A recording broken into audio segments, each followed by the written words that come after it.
The morning Oloma decided to leave the village, the sky was too quiet. Even the birds seemed to be watching her. She stood by the narrow footpath that led to the stream, a clay pot resting against her waist, but she wasn't moving. Her eyes were fixed on the dusty road ahead, the one that led out of the village and into everything she believed her life was missing. Oloma, her mother's voice called from behind. Are you going to the stream or dreaming again? Oloma blinked, then sighed softly. I'm coming, she replied, though her feet still refused to move. Dreaming again. That was what they all called it. But to her, it wasn't dreaming. It was planning. At the stream, the usual chatter filled the air. Women laughed, argued, gossiped. The splash of water against clay pots echoed in rhythm, life simple and unchanged. Did you hear? But one woman said, Ngozi's son sent money again from Lagos. Another gasped. Again? That boy has made it. Oh, Oloma's ears sharpened immediately. How much? She asked quickly, stepping closer. The women looked at her and smiled knowingly. Why? You want to go and bring your own? One of them teased. Oloma lifted her chin slightly. Maybe I do. Laughter rippled through the group. Lagos is not beans, my daughter, an older woman said, shaking her head. It swallows people. But it also blesses people, Oloma replied, her voice steady. The laughter faded a little. The older woman studied her face, then sighed. It is always the ones who speak like this that Lagos teaches the hardest lessons. Oloma turned away, dipping her pot into the water. She didn't want warnings. She wanted proof. And to her, every story of success from Lagos was proof enough. By the time she returned home, her mind was made up. Her mother was in the kitchen hut, stirring a pot slowly, her face thoughtful. Mama, Oloma said, dropping the water pot gently, I want to go to Lagos. The spoon stopped moving. Silence filled the space. I know, her mother said quietly. Oloma frowned. You know? Her mother turned to look at her. You stopped being here a long time ago. Your body is just the last thing remaining. Oloma shifted slightly, uncomfortable. I don't belong here, Mama, she said. I want more than this life. And what is this life? Her mother asked calmly. Oloma hesitated, then spoke. The same thing every day. No money, no progress, just waiting. Her mother held her gaze. And you think Lagos is waiting for you with open arms? Yes, Oloma said, without thinking. That was the moment her mother looked away, not in anger, not in disappointment, but in a quiet kind of fear. Later that evening, her father returned from the farm, his clothes stained with earth and sweat. He listened as her mother told him everything. He didn't interrupt. He didn't argue. He only sat down slowly and stared at the ground for a long time. So, he finally said, you have decided. Oloma swallowed, then nodded. Yes. Another long silence. Then go, he said. Her mother turned sharply. Just like that? He looked at Oloma. If she stays, her body will be here, but her spirit will not. Let her go and see what she believes is better. His voice was calm, but heavy. Like someone who already knew the ending of a story, he could not stop. That night, Oloma couldn't sleep. But she lay on her mat, staring into the darkness, her heart beating fast with excitement. Lagos. She imagined bright lights, fine clothes, easy money, a life where she would never have to fetch water again. She smiled to herself. Very soon, everything would change. Before dawn, her mother woke her up. It is time, she said softly. Oloma sat up quickly. Her bag was already packed, just a few clothes, a wrapper, and hope that felt bigger than everything she owned. Her mother handed her a small cloth bundle. Keep this safe, she said. It is all I can give you. Oloma took it, her chest tightening slightly. Mama, I'll be fine. Her mother reached out and held her face gently. Listen to me, she said, her voice firm now. In that place you are going, nobody knows you. Nobody cares for you. If something feels too easy, run. Oloma nodded. But deep down, she didn't believe it. How could something good be dangerous? When she stepped out of the compound, the sky was just beginning to lighten. Her father stood by the entrance, waiting. He didn't say much. He simply placed his hand on her head for a brief moment. Go well, he said. That was all. Oloma started walking. Each step took her further away from everything she had ever known. She didn't look back, not once, because in her mind, the village was already behind her, and Lagos was already hers. By the time Oloma reached the motor park, the sun had already begun to rise. The place was alive in a way that felt unfamiliar. Men shouting destinations, engines rumbling, passengers dragging bags, voices overlapping without pause.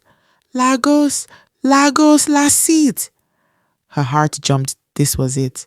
Then she adjusted her bag and walked toward the bus, trying to look like she belonged there, even though everything about her said otherwise. Where you dey go? The conductor asked, eyeing her quickly. Lagos, she replied. He nodded. Enter. No wasting time. Inside the bus, space was tight. Too tight. People squeezed together, knees touching, shoulders pressed. The air was thick, heavy with sweat and movement. Oloma found a small space by the window and sat down carefully, holding her bag close. This bag again. Everything important was inside it. Her clothes, her mother's cloth bundle, and the little money she had saved over time. She wrapped her arm around it without thinking. The bus jerked forward suddenly, and the journey began. As the village faded behind her, Oloma leaned her head slightly against the window. Watching the trees blur past, a strange feeling passed through her chest. Not fear, not regret, something quieter, but she pushed it away. There was no turning back now. First time? A voice asked beside her. Oloma turned. A woman sat there, well-dressed, composed, her eyes sharp and observant. Yes, Oloma said with a small smile. I can tell, the woman replied. Oloma laughed softly. Is it that obvious? You're holding your bag like it might run away. Oloma glanced down at it, then smiled again. It's important. The woman nodded slowly. In Lagos, everything is important until it's gone. Oloma didn't fully understand, but something about the way she said it made her grip tighten slightly. I'm going to work, Oloma said after a moment. I want to make money. Start something. I don't want to struggle like in the village. The woman studied her face for a few seconds. What is your name? Oloma. I am Shade. There was a pause. Then Shade spoke again, her voice calm but firm. Listen carefully, Oloma. Lagos is not like where you are coming from. There, people may laugh at you, but they still know you. In Lagos, nobody knows you. That is both your opportunity and your danger. Oloma nodded politely, though her mind was already drifting back to her dreams. Big shops, fine clothes, easy money. Danger did not fit into that picture. Hours passed, the road stretched endlessly, the heat rising, conversations fading in and out.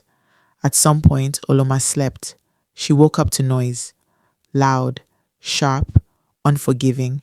Her eyes snapped open as the bus slowed down. What is happening? She asked, confused. Shade looked out the window. We're here.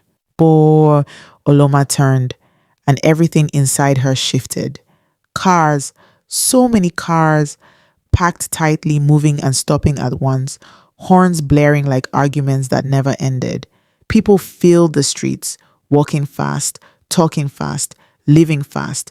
Buildings rose high into the sky, taller than anything she had ever seen. Her mouth opened slightly. This is Lagos? Yes, Shade said quietly. Oloma's heart began to beat faster. This was bigger than she imagined, louder than she imagined, but still exciting. Very exciting. The bus finally stopped. Before she could even gather herself, voices rushed in from every direction.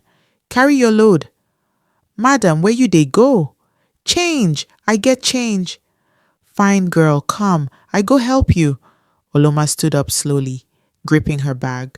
Stay alert, Shade said, already moving. Oloma nodded and followed. The, the moment her feet touched the ground, everything changed. The air felt heavier, the movement faster. People brushed past her without looking. Voices called out to her like they already knew her. Her heart started racing, but she told herself it was just excitement. She tightened her hold on her bag and a step forward. One step, another. Someone bumped into her shoulder. Sorry, she said quickly, turning. And that was it. Her hand suddenly felt light. Too light. Oloma froze. Slowly she looked down. Her bag was gone. For a second, her mind refused to understand. Then it hit her all at once. My bag! She spun around wildly. My bag! Somebody took my bag. Faces passed her. Fast. Unbothered, uninterested. My bag! She shouted again, louder this time, her voice breaking. Nothing. No one stopped. Or no one even slowed down. It was as if her loss meant nothing. Panic rushed through her body. Everything was inside that bag. Her clothes, her money, her mother's bundle. Everything. She turned in circles, her breathing fast, her eyes searching desperately. But the crowd had already swallowed whoever took it. Just like that. Gone. A hand touched her shoulder. She turned sharply. It was Shade. I told you to stay alert, she said quietly. Oloma's lips trembled. My bag. Everything is inside. Shade looked at her. Not with surprise, not even with pity, just understanding. This is Lagos, she said. For the first time since she left her village, Oloma felt something close to fear, and the day was only just beginning. Oloma stood in the middle of the crowd, empty-handed.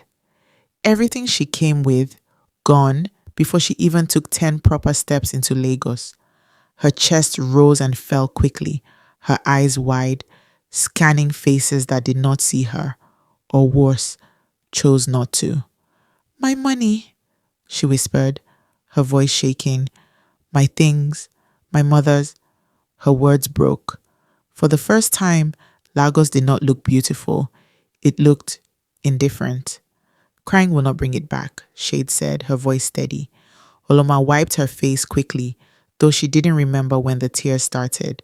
What do I do? She asked, her voice small now. I don't know anybody here. Shade watched her carefully. Do you have anywhere to stay? Oloma shook her head slowly. No. Silence. Even in the noise of Lagos, that silence between them felt heavy. Shade sighed. Come, she said. Ja, you cannot stand here. Oloma hesitated for a moment. Just a moment. Her mother's voice echoed faintly in her mind. If something feels too easy, run. But this didn't feel easy. It felt like her only option. So she followed. They walked through streets that never seemed to rest. Cars, people shouting, movement. Everything blurred together as Oloma struggled to keep up. Her legs were already aching, her head spinning. This place, she whispered almost to herself. Does it ever stop? No, Shade replied. That is why many people lose themselves here. They finally stopped in front of a narrow building tucked between two larger ones. It looked tired, like it had seen too many stories it could not tell. Shade turned to her. You can stay here for now, she said, but nothing is free in Lagos. Oloma nodded quickly. I'll work. I'll do anything. Shade's eyes lingered on her face for a second too long. I know, she said. The room was small, hot, bare, a thin mattress in one corner, a plastic chair, a window that barely let in air. Oloma stepped inside slowly, taking it all in. This was not the Lagos she imagined, not even close, but she told herself it was just the beginning. It had to be. Days passed, then more days. Oloma tried. She really did. She followed Shade around, asking for work, hoping for something, anything that could help her start again. But every place had the same answer. No experience. No space. Come back later. Or worse, men who looked at her in ways that made her skin crawl. You want to make money? One of them had said, smiling in a way that didn't feel right. There are many ways. Oloma walked away fast. Her mother's voice was louder now. One evening, she returned to the room exhausted. I didn't find anything today, she said quietly. Shay didn't respond immediately. She was sitting calmly watching her. Then she spoke. There is a place, she said slowly. They need girls. Oloma looked up quickly. What kind of work? Shade's expression didn't change. You will earn fast money, she said. Very fast. Something tightened in Oloma's chest. What kind of work? She repeated. This time, Shade smiled slightly. The kind of smile that doesn't reach the eyes. That night, Oloma couldn't sleep. She lay on the thin mattress, staring into the darkness, her mind racing. Fast money, easy money. Her mother's voice again, if something feels too easy, run. Morning came. Oloma sat up slowly. Shade was already awake. Have you decided? Baba, she asked. Oloma opened her mouth, then closed it. She looked down at her empty hands, then around the small room, then back at Shade, and in that moment, something changed. I want to go home, she said. The word surprised even her. Shade raised an eyebrow. Home, she repeated. With what money? Oloma swallowed. I'll find a way. Shade laughed softly. Many people say that. Few actually do it. Oloma stood up. I'm not many people. It wasn't easy. Nothing about Lagos was easy. She worked small, honest jobs, washing plates, cleaning, carrying loads, anything that didn't cost her dignity. The money came slowly, painfully, but it came. And this time, she held on to it like her life depended on it, because now she knew it did. Weeks later, Oloma stood in another motor park, not as the same girl who arrived. So I'm not even close. Her eyes had changed, sharper, wiser, quieter. As the bus began to move, she looked out the window. Lagos was still loud, still fast, still unforgiving. But now she understood it. Back in the village, the same path waited, the same stream, the same morning sounds. But Oloma was not the same. Her mother saw it immediately, the way she walked, the way she looked, the silence she carried. You have come back, her mother said softly. Oloma nodded.